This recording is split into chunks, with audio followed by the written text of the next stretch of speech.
HW Media.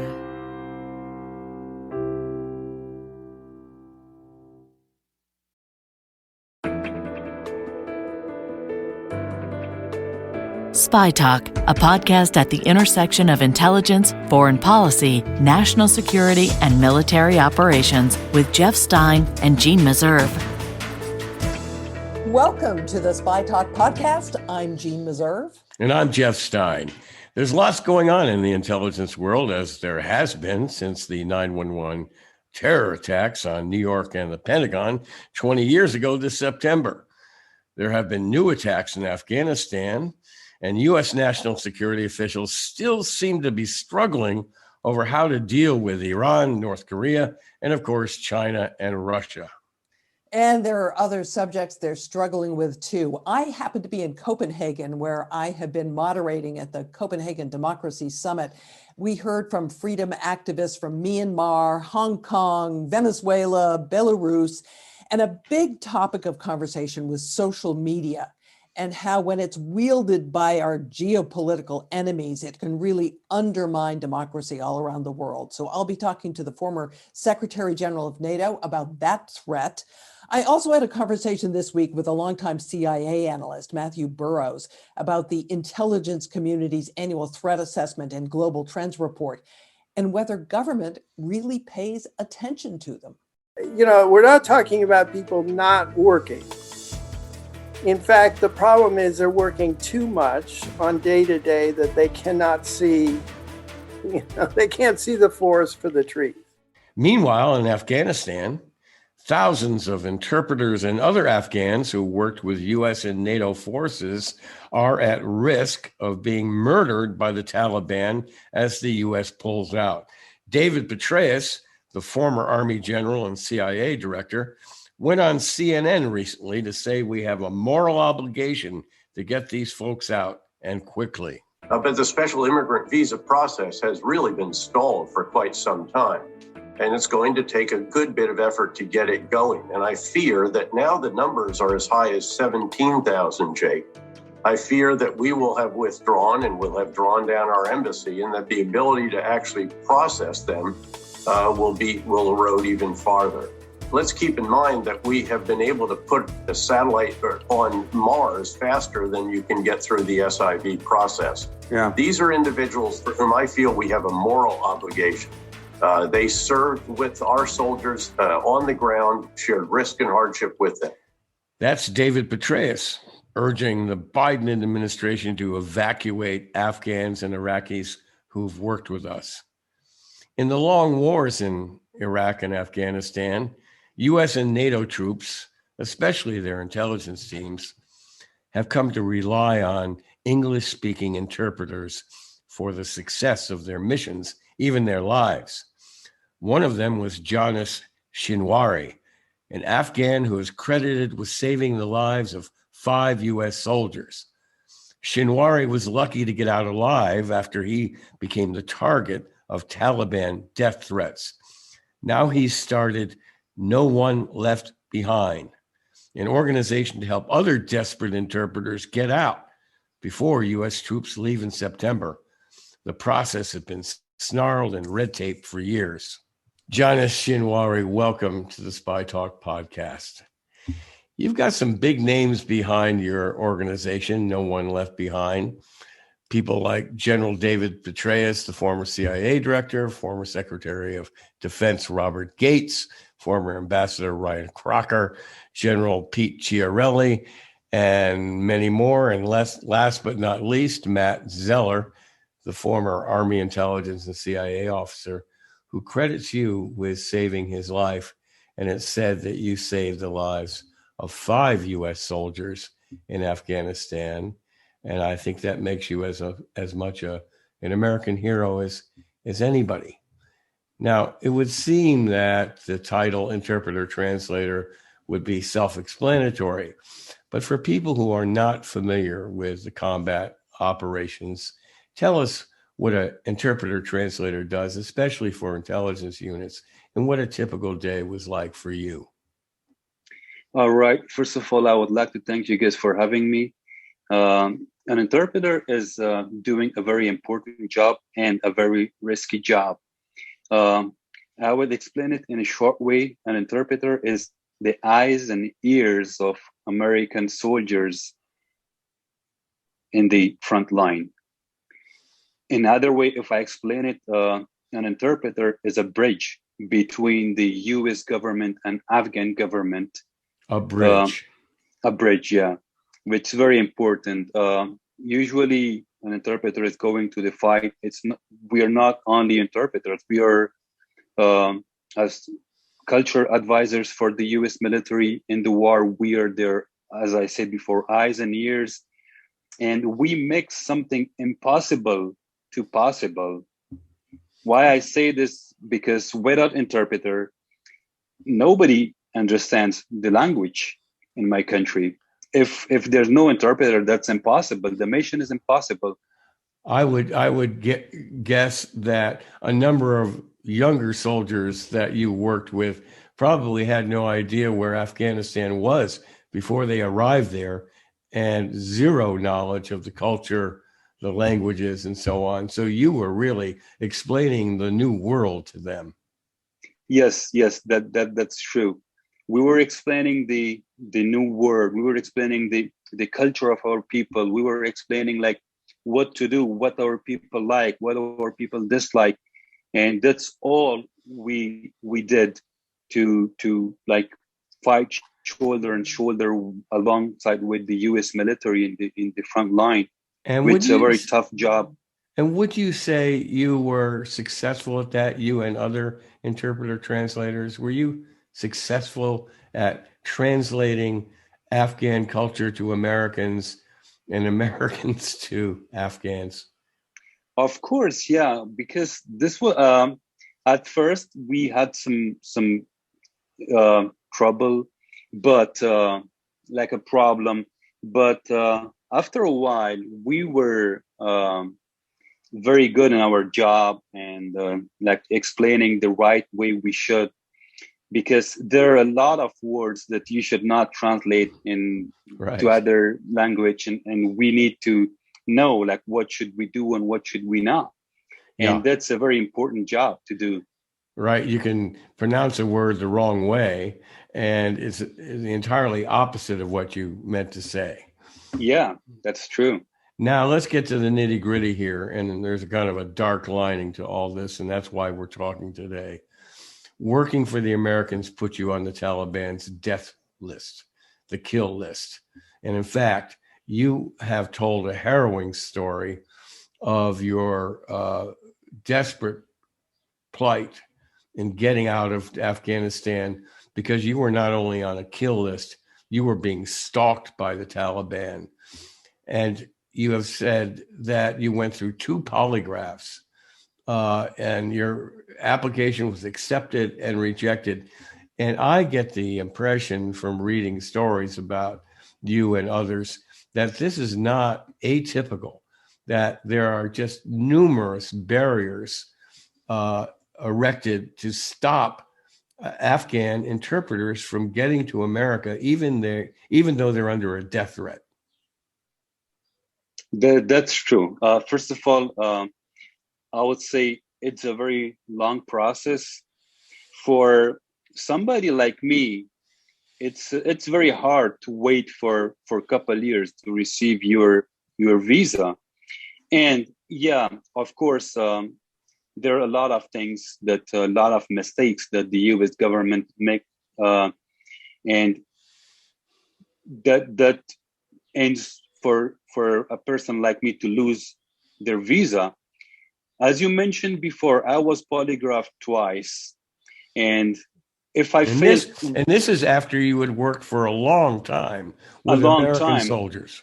Yeah, after 8 years, and they polygraphed me before I was coming here. And think or imagine if I failed one of those polygraph tests, I would lose my visa. Not only my visa, but I could lose my life. Right. And your family also. And my family also. And there are thousands and thousands that are in the same situation.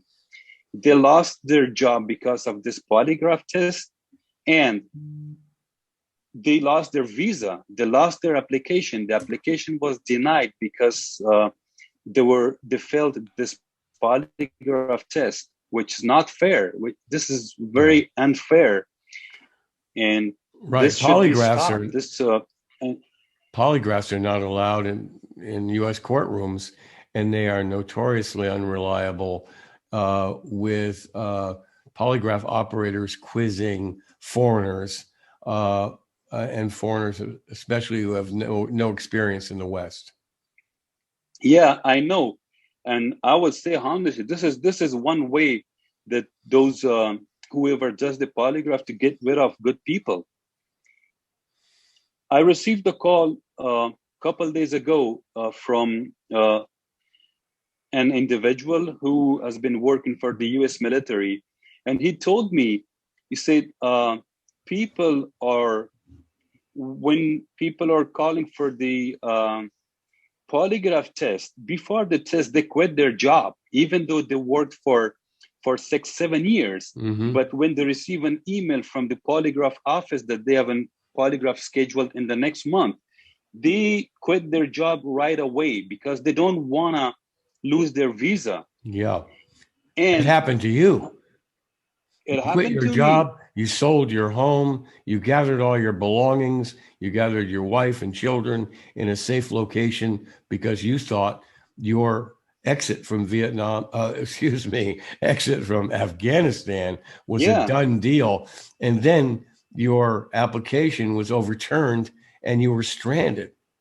Yes, that's what I'm saying. After 8 years of my service, which I was credited for saving 5 American soldiers in the war, I received an American visa to come to United States. I had that visa for 2 weeks with me. And within this 2 weeks, as you said before, I quit my job and where I was safe.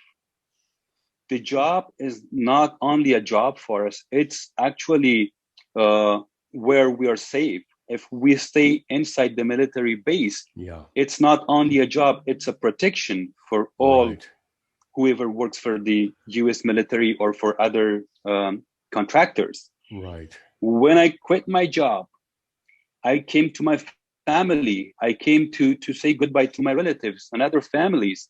And 2 weeks later, I received a call from the embassy in Afghanistan that my visas were revoked and I couldn't fly. And I asked the reason why. They said, no, we cannot tell you the reason why, but you should bring your visas back.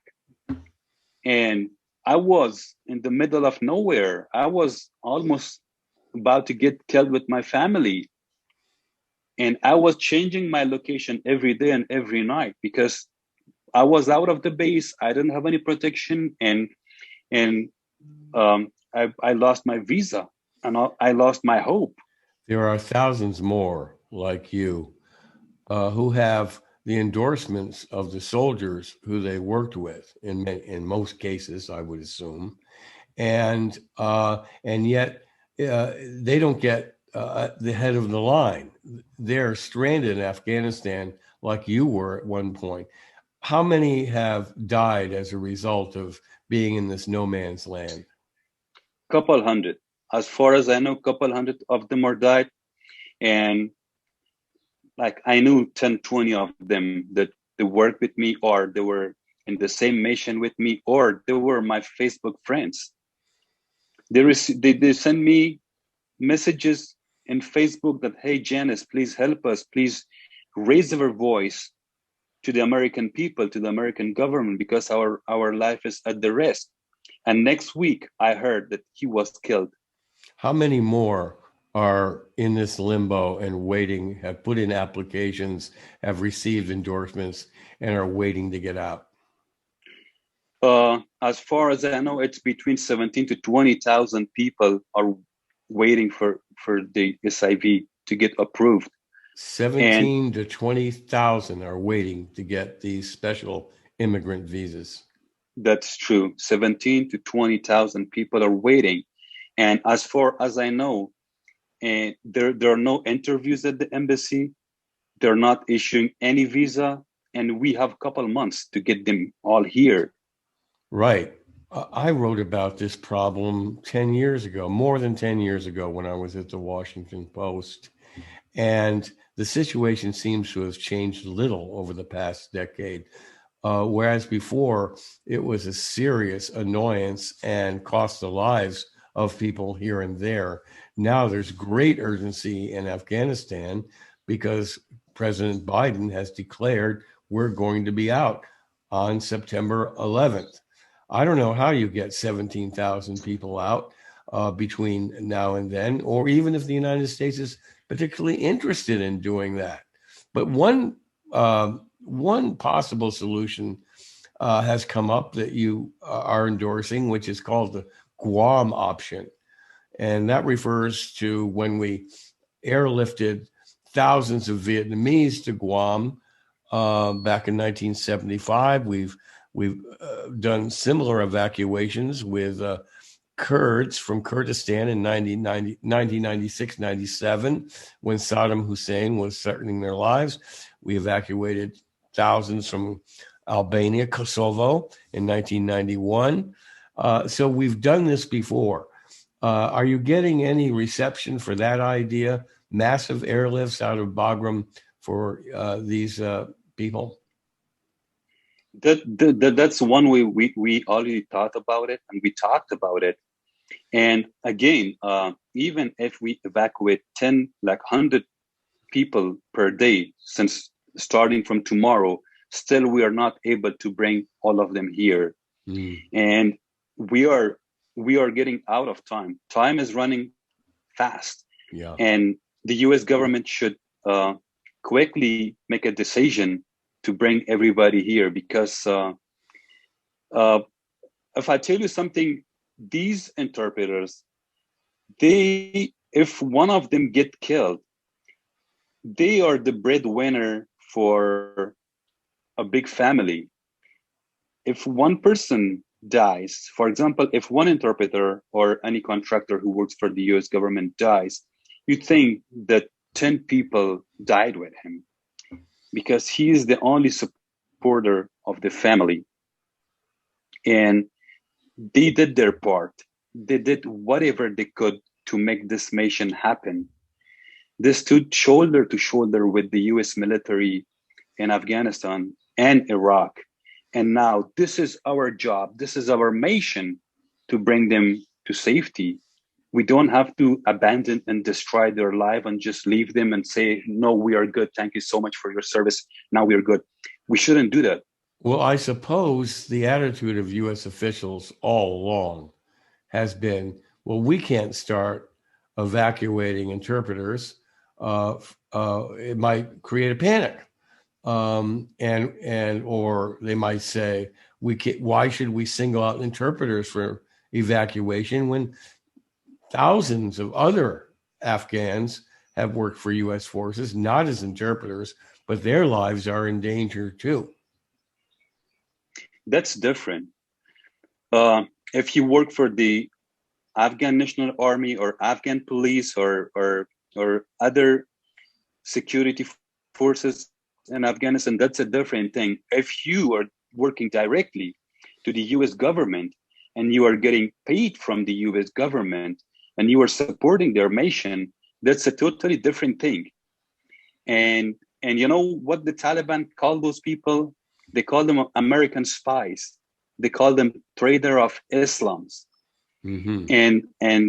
And whatever happens in Afghanistan, they blame the interpreters. Yeah. And so your argument is that because you and thousands of others have been paid directly by the U.S. government, they're not part of the Afghan government, which is supported by U.S. aid, but directly paid and supervised by U.S. forces, that we really owe you an exit visa. Yeah, that's true. We were working directly for the U.S. government, and now if the U.S. withdraws, there's no question that we will be like alive. They will kill us. The first night, the first day, the first week, they will find these people and they will kill them in front of their family and maybe post their videos on the social media for other countries as a warning message to stop supporting US. This is a really grim scenario, I'm sad to say. What will because of the timeline so quickly, the evacuation date so quickly approaching, it seems now impractical to even think that we're going to get a fraction of interpreters out of Afghanistan. Would you agree with that? Yeah. And so then what happens? They go, is there a place to run to or a place to hide? No place to hide. Before, in 1996, when the Taliban attacked Afghanistan, we could go to Pakistan and Iran, which we did. When the Taliban attacked, there was no border. There was nothing between Pakistan and Afghanistan. Millions of people immigrated to Pakistan, and millions of people, they just run to the Pakistan like illegally, like us, because we didn't have any choice, and we didn't want to kill by Taliban. And the only option we had to flee to Pakistan, and we did. Now there's no more Pakistan and Iran. You cannot go to Pakistan and Iran. There's a big border. There's a fence. You cannot cross it. Even if the police see you close to the border, they will shoot you. It's very difficult now to go to the Pakistan, and they wouldn't let millions of people to come again to the Pakistan. What about fleeing north? Like where north? Well, to Uzbekistan, Tajikistan, places like that. No, you need a visa to go there, and getting a visa is very hard. If you apply for a visa, it takes months, like 5-6 months, up to a year to get a visa. And these people, they cannot wait that long to get a visa and go there. And after, see if even if they go to Uzbekistan, after 2-3 months, they will kick them back. They will send them back to Afghanistan. Then what happens? A number of veterans organizations teamed up on Monday to write a letter to President Biden urgently requesting attention to this matter. Have you heard anything about the response from the Biden administration? As far as I know, nothing. Nothing came up back from the Biden's administration. Well, this is so grim. I hate to leave it on that note, Janis, but we'll check back with you as time goes on. Our fingers are crossed. I know your prayers are with your brethren in Afghanistan, hoping that somehow they can escape what looks like a really bad situation, even doom for them in September. Like every day I'm receiving hundreds of messages, Facebook messages from interpreters, and they're begging for their life. They say the only hope they have is no one left behind, support them, and raise their voice, and make American people to hear their voice, to come here. And as you mentioned before, intelligence job, I worked my entire life working with the US intelligence. It's one of the toughest jobs. You have to gather information, talking to the people, to the villagers, and especially when you detain a Taliban, a person like me is going with an American intelligence officer to interview him, to ask him questions. And myself did it with more than hundreds of Taliban. When we were detaining Taliban, me, including my US supervisor the intelligence officer. We were going to investigate this Taliban. We were going to interview this Taliban. And a US officer leaves. And if this Taliban gets released back from the jail, he cannot find that US officer, but he recognized my face. He will find me. And why I'm saying this, because thousands and thousands of interpreters like me who did the same thing are still hoping to receive a visa and come here with their family to be saved. Thank you for coming on and discussing such a difficult situation. I'm talking with Janis Shinwari, who is the founder of No One Left Behind. Thank you. Thank you so much for having me. Thank you.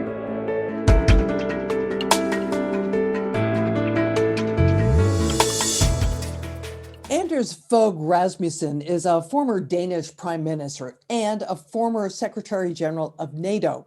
And he is trying to galvanize the world's democracies under the banner of his Alliance of Democracies Foundation to fight what he sees as a cudgel being wielded by authoritarian governments. Is disinformation a form of psychological warfare? Yes, no doubt. Disinformation is psychological warfare, while cyber attacks is a physical attack on our IT infrastructure.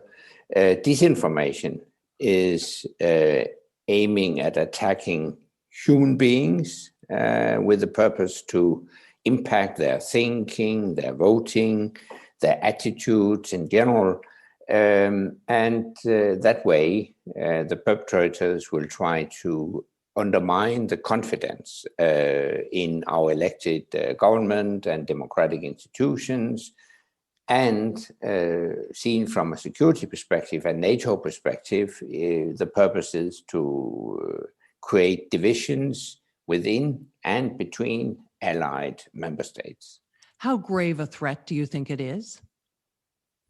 I think it's a very, very serious threat that we should take just as seriously as cyber attacks and cyber defense. So we need to create much stronger defense against disinformation.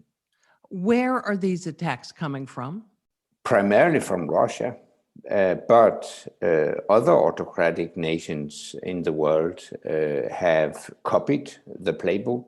China, for instance, is more and more active. We have also seen indications that Venezuela and Iran are trying to copy the Russian playbook. And they aren't just attacking the United States either, are they? No, it's all over the world. I think it's an attack against free democratic societies and our institutions. And this is a reason why Joe Biden and I co-founded the Transatlantic Commission on Election Integrity in 2018, because this is not only an American challenge. We are facing exactly the same challenges in Europe. So full disclosure here, I am a member of the Transatlantic Commission on Election Integrity, and I'm certainly well aware of the work that you're doing. But before we get to the protective measures, a clear phenomenon is that these are no longer just external attacks on systems. You have domestic actors and even sitting politicians who are now using disinformation as a tool. Isn't that right? That's right. And in certain cases, it's very, very difficult to identify who is actually spreading disinformation. Very often, disinformation originates from abroad, but you have a lot of examples that domestic actors spread disinformation as well. And as you pointed out, sitting politicians, political leaders are using this playbook as well. So how hard is it to defend then when you have people both within and without utilizing this tool? It's extremely complicated to create efficient defense, also because we are touching upon a very, very delicate borderline between free speech and the protection of individuals in our democratic societies. So what is TCEI trying to do to deal with the problem? Yeah, the Transatlantic Commission on Election Integrity tries to monitor and detect disinformation and foreign meddling in our election campaigns and our democratic processes in general. But not only to monitor and detect, but also to develop tools to help us create a more effective defense against disinformation. What kinds of tools are we talking about? When it comes to detection of disinformation, we have developed tools to identify what we call hyper tweeting, for instance. If certain tweets are disseminated more than 50 times per hour, it's an indication that something is wrong. It may be the so-called trolls or a bot that automatically amplifies fake news, for instance. Of course, it's a mechanical detection, but still, it's an indicator that something is wrong. And actually, we have used it in several election campaigns. I can, for instance, as an example, I can mention North Macedonia that had a referendum campaign on a specific name issue. And Russia was interested in preventing North Macedonia in solving that name issue, because that would pave the way for future membership of NATO, etc., etc. We detected that 10 to 15% of the tweets and other uploads on social media were fake. You've mentioned NATO, and you're a former Secretary General. What is NATO doing about the problem? NATO is finally, I would say, starting to step up efforts to defend against this new threat. Usually NATO created defenses against tanks, but today we have to realize that the threats are more sophisticated, hybrid threats, including disinformation.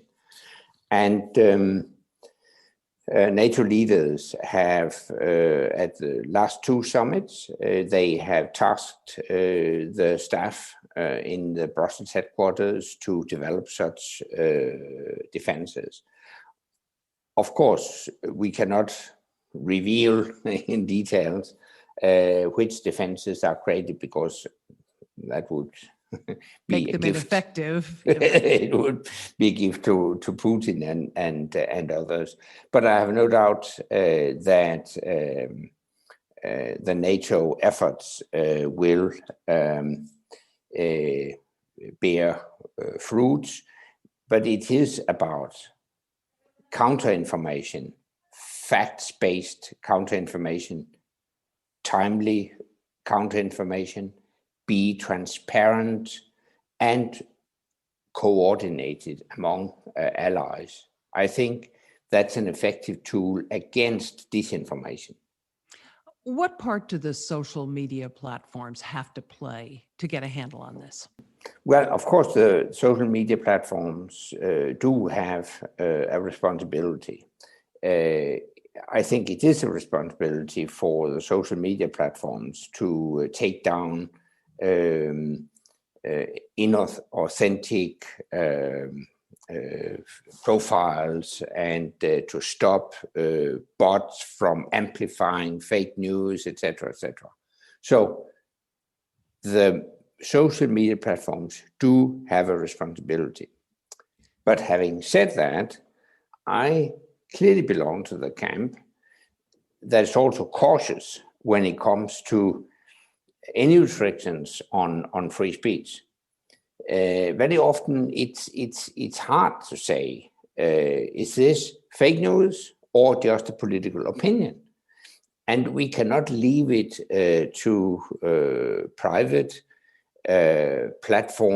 boards of private platforms to decide who can freely express their views and who cannot. So in that respect, while I understand that Twitter and Facebook made restrictions on uploads from the former President Trump, I think they have started down a slippery slope. It's very difficult to define what is fake news. What about regulation? Is that the way to go? Should governments be playing a larger part in trying to get a handle on this? Yeah, if I have to choose between private boardroom decisions and legislative decisions, then I prefer to have very clear legislation.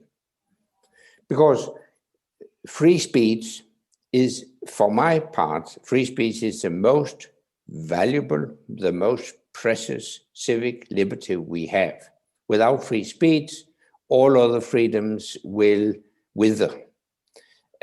So that's why we have to guard free speech. A lot of people talk about educational solutions. If we just make consumers smarter about what they're seeing online, they can make judgments. Does that hold water? It does, to a certain degree, it does. And that's actually one of the key measures that we have developed in the Transatlantic Commission on Election Integrity to raise awareness. I think a population that in general is very much aware of the risk of disinformation is also much more resilient. So to raise awareness is in itself a very, very important countermeasure. But in general, you have to improve social media literacy, so to speak.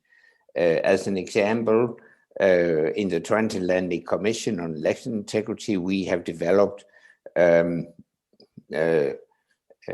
game, an online game called Disinformation Diaries, where a politician is subject to disinformation, and then during this game, you learn much more about disinformation and how to handle it.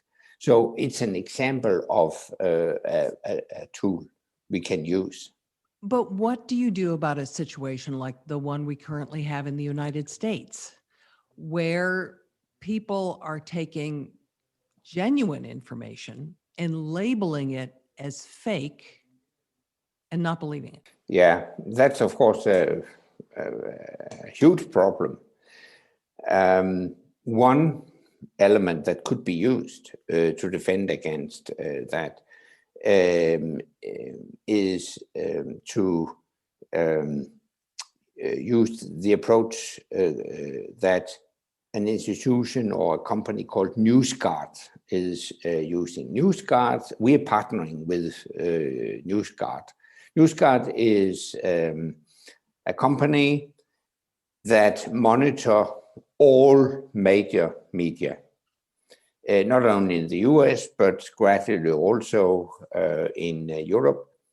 And journalists are then, a group of journalists are then in a bipartisan manner labeling each and every media.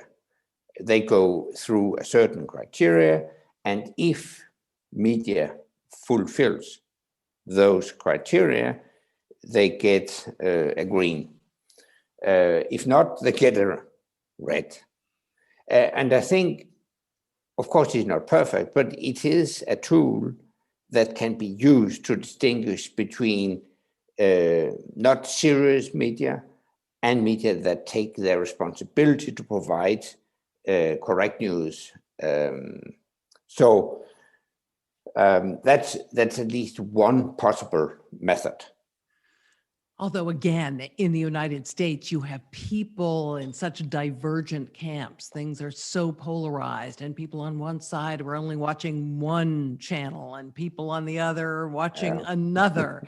And frankly, I don't think they'd pay attention to whether their news organization had a green check or not. You may be right. I am very much concerned about the split in the American population. And people tend to seek information from news channels that they agree with beforehand. And it may show divisions in society. So you're quite right. That is really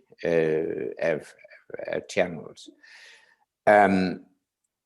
So are we handing a victory to those who seek to divide us, those who seek to undermine us?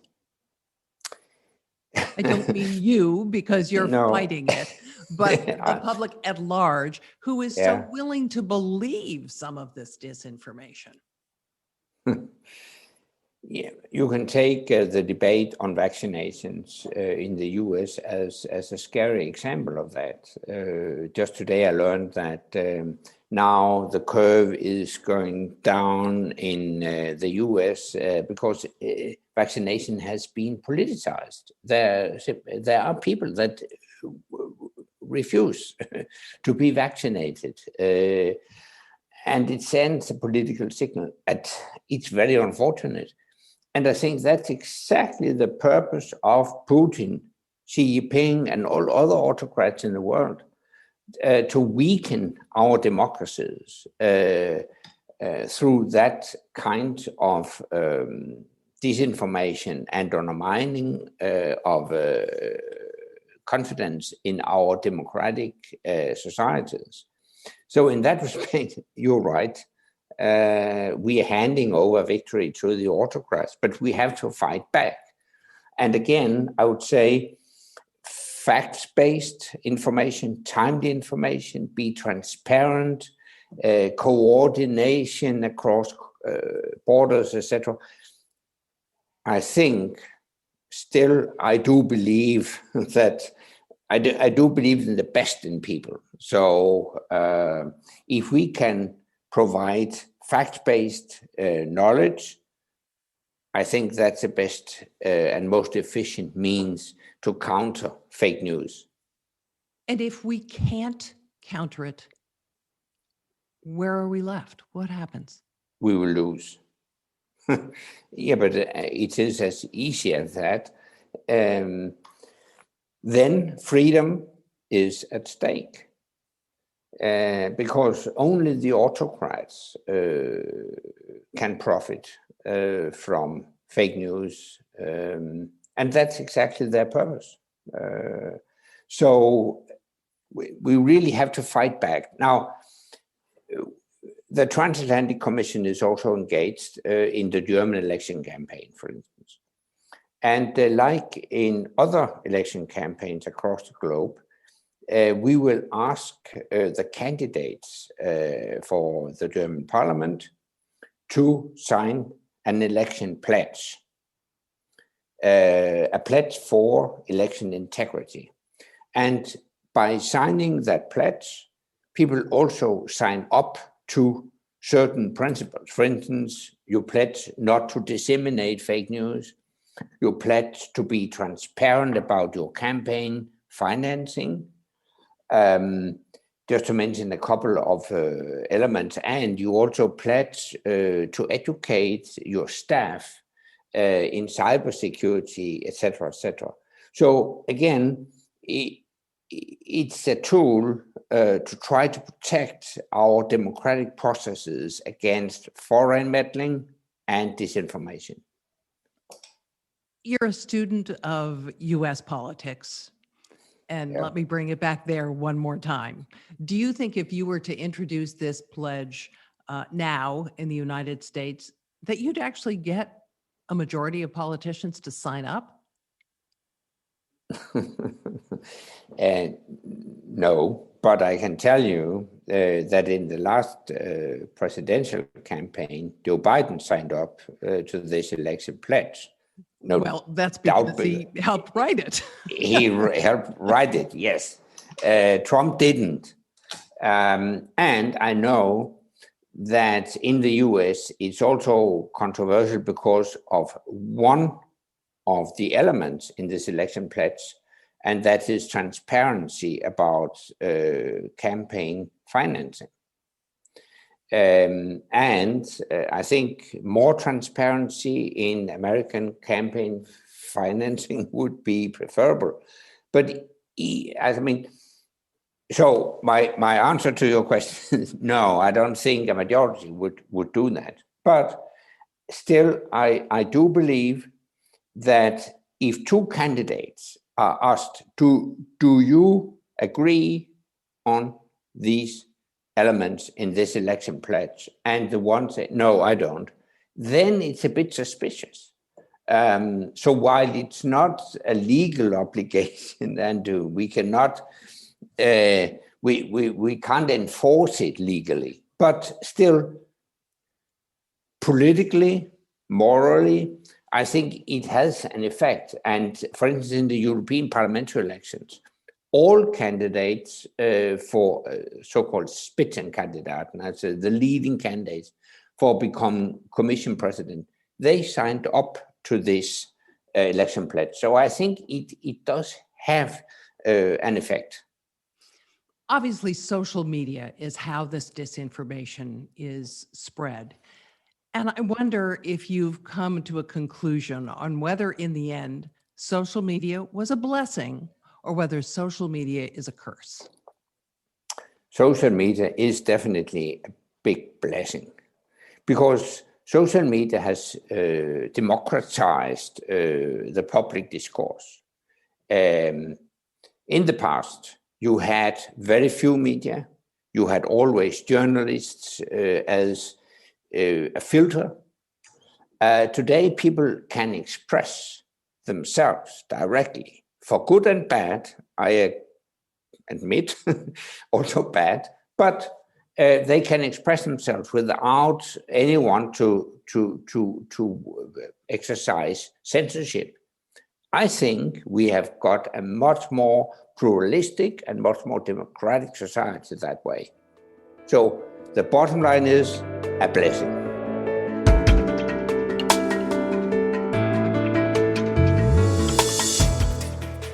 Mathew Burrows is director of the Foresight Strategy and Risks Initiative at the Atlantic Council. Before that, he spent almost 25 years as an analyst at the CIA, where he worked on their global trends reports. These are written by the intelligence community, and their goal is to give policymakers an idea of what long-term threats the United States could be facing. Well, 13 years ago, Mathew Burrows predicted a global pandemic. But were we ready? As someone who did forecast this, I'm curious what your reaction is to where we find ourselves now. Are you frustrated? Are you angry? Angry. I mean, in the sense that this is a life and death issue. It boggles the mind that a country that is supposed to be the global leader should have found itself so far behind in really dealing with this issue. The COVID pandemic plays a major part in this year's reports. And I know that you've been doing some thinking and writing on how you think it's going to play out. What are the possible scenarios that you see? Well, I think at this point, there's a big scenario of inequality. I think the problem will be in the developing world. And there we could be living with this for a very long time because this is undoing the middle classes in many countries in Latin America, India, elsewhere, who have just risen out of poverty. And what are the consequences of that if they slide backwards? Well, political instability. I mean, if you look at 2008 with the financial crisis, you can connect it in some ways to the Arab Spring. But they take the unfortunate thing is a lot of people, when some Latin America country collapses, are not going to connect it necessarily to the fact that we did not push ahead in getting vaccines out to the rest of the world, that we weren't looking after their interests as much as our interests. This year's threat assessment labels China a near-peer competitor. The Global Trends Report actually discusses a possible future military conflict. But in your view, has the intelligence community been a bit slow to recognize the challenge of China? Well, if you go back to the Global Trends 2020, produced in 2005, you'll see there that we talked about a China that wouldn't necessarily be democratic in 2020, the way a lot of people thought, and that would want to be its own rule maker in the world. I think there was we were out in front of even Chinese experts on this. I think there was a slower appreciation, and it's mysterious to me why we would assume that a country, an ancient civilization that predates ours by millennia, has 1.3 billion people in it, would want to just resign itself to a passive role in a US-led global order. So we were wrong.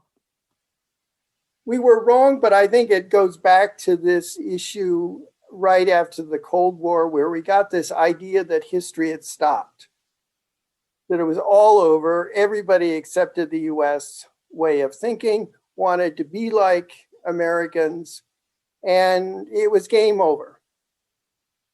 And we could not imagine in our own minds about how others did not want this future that we laid out for them. So let me ask you for your forecast again. Do you see a unipolar world, a bipolar world, a multipolar world? I think the unipolar world was a very brief, but unfortunately failed experiment by the US in the 90s and the early 2000s, particularly I think with Iraq and we've seen with Afghanistan. So I don't think that was, everybody talked about a 1,000-year rule or something like the Roman Empire. It wasn't going to happen. I think it's really a multipolar, obviously with some poles being bigger than others. So US, China, obviously big poles, Europe up there, but they're different. What is important for the US to understand is that it's a multipolar world. There's no going back to a unipolar world. And we actually have to think about working with others and forming coalitions. And if we want to push our ideas, then we have to get others on our side and really debate this, also be willing to compromise at points. And that, I think, it's a very hard thing for the political elite to get their head around. And it's understandable in a way, because this has all happened so quickly. I mean, I can remember I started out as an analyst just about the time that the Berlin Wall crashed. And at that point, nobody could imagine where, the world we are in now. It seemed inconceivable. And we got used to this idea that US, exceptional US had the right and duty to really run the world. And that I think that was a mirage even at that time, but it's something that it's very hard to get out of your head once it's in it. Where is Russia in this coming multipolar world? Increasingly on China's side. We know that they both feel this sense that the US believes that it is should have the right to judge everybody and condemn, those that don't follow US dictate. And that's the real glue that pulls them together. In the US, we have deep political divisions. Again, put on your prognosticating hat. How is that going to play out, in your opinion? Unfortunately, it means people will not wrestle with the big issues, and you can't come to some sort of agreement that will be sustained past that administration. So does that mean that our government in the US cannot cope with any of these big issues facing us that are laid out in these intelligence reports? Not presently in a sustainable way. So what does that mean for the world if the US cannot find a course and keep to it to address some of these looming crises? Well, it means a diminution of US power, because power is based upon, can you help others solve problems? We solved Europe's problems during the Cold War when it faced Soviet aggression.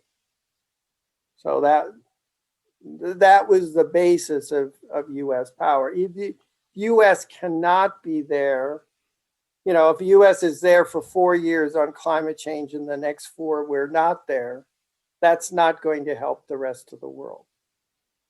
In fact, it's going to have the opposite effect. Yes. The most dismal scenarios laid out are more apt to come true. Yes. You have written that government should not be an exercise in crisis management. Is that what it is now? Yes. So it brings me back to this. Why prepare these reports if the federal government in the US is totally incapable of acting on them? Well, the men and women of the intelligence community are very public minded. So we've lived through generations of leaders who don't pay attention. And I think you nevertheless hope, and you do have leaders. I mean, we've had leaders who pay attention. But in this moment. But it isn't institutionalized. That is a real problem, is that you don't have, somebody sitting at the table when the big decisions are being made and said, well, what about that problem? What about the fact that there's going to be an insurgency after you invade Iraq? Have you thought about that? That's what you really need. And in a sense, you need somebody there who can present a different, the risks of whatever is being decided, and also bring up the issues that aren't being talked about, that should be. So it's all about short-term gain rather than addressing the long-term pain. Yes, and you can be working your tail off on the day-to-day. I mean, we're not talking about people not working. In fact, the problem is they're working too much on day-to-day that they cannot see They can't see the forest for the trees. Wow. Well, Jeanne, it's kind of startling to hear such a bold admission of failures in long-time national security strategy and planning. Particularly when it comes to the pandemic, it seems to me. This is something foreseen by the intelligence community, as he says, but also by the public health community. There were people who had done a lot of deep thinking about pandemic preparedness, and yet the world wasn't ready. And another pandemic is coming, the experts say. So we better be better prepared next time. Hopefully we've learned our lesson. I'm Jeanne Meserve. Thanks so much for joining us this week. I'm Jeff Stein. Hope you'll tune in again next week for the SpyTalk podcast. For more original reporting and insights like this, subscribe to SpyTalk.co on Substack and follow us on Twitter at @talk_spy. If you enjoyed our podcast, subscribe and leave a review on Apple Podcasts, Spotify, or wherever you get your podcasts.